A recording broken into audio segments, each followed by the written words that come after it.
I spent all of last week watching all of the hearings and going on in Washington with Pam Bondi, Border Patrol, ICE, and Department of Homeland Security, and all of that.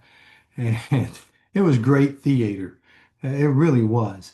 And unfortunately, that's kind of what our politics have become. But one thing that did aggravate me, among a lot of things, but one thing in particular that aggravated me was the Republicans, or those who were supporting what's going on with ICE and so forth, were asking the people in charge, Pam Bondi and the people over DHS and all of that, why they thought that since both President Trump and both President Biden and President Obama had deported more people than Trump has, why were there no protests then and why are there protests now?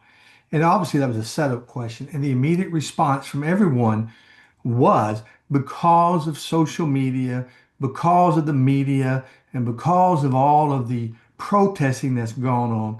That's what has caused all this unnecessary, they thought, stuff. And because all the media and everybody is against Trump, that's why it's going on now. But when Biden and Obama were president, then none of that happened. And I'm thinking, you talk about missing the point and not reading the room. You got to be kidding me. And yeah, it is true that both President Biden and President Obama deported more than President Trump did in his first term or even now. Here are just kind of the raw figures. President Biden deported 4.4 million people. Obama deported 3.1 million people. And if you go back to Bush Jr., President Bush deported 2 million people. During Trump's first term, he deported 1.2 million people, the lowest of any of the more recent presidents. And in his first year of his second term, he has deported about 200,000 people. But yet we've had all of this protest, and it's all because of social media and the media and all that kind of stuff. And you're missing the point. No, no, no, no, it's not. Here is why there is so much chaos going on. When President Bush, President Obama, and President Biden were deporting people, they were doing it the right way. They were doing it the legal way.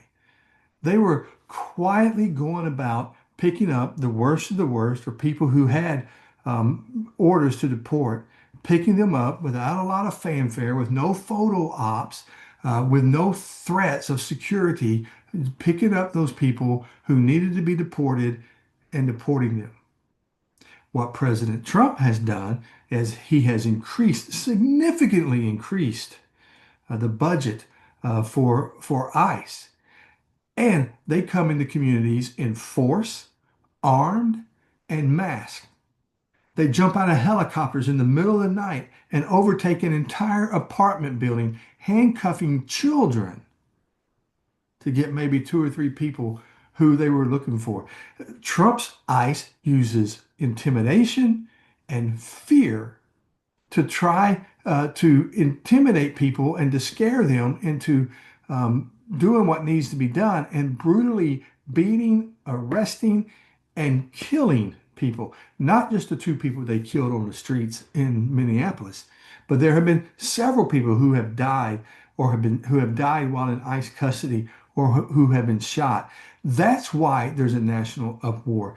President Trump has turned ICE into some type of state police, paramilitary organization who is instilling nothing but fear in people and not going after the worst of the worst. A recent report from ICE came out and said of all the people they have deported, only 14% of them had a violent criminal record. Only 14%. That means that 86% were not the worst of the worst.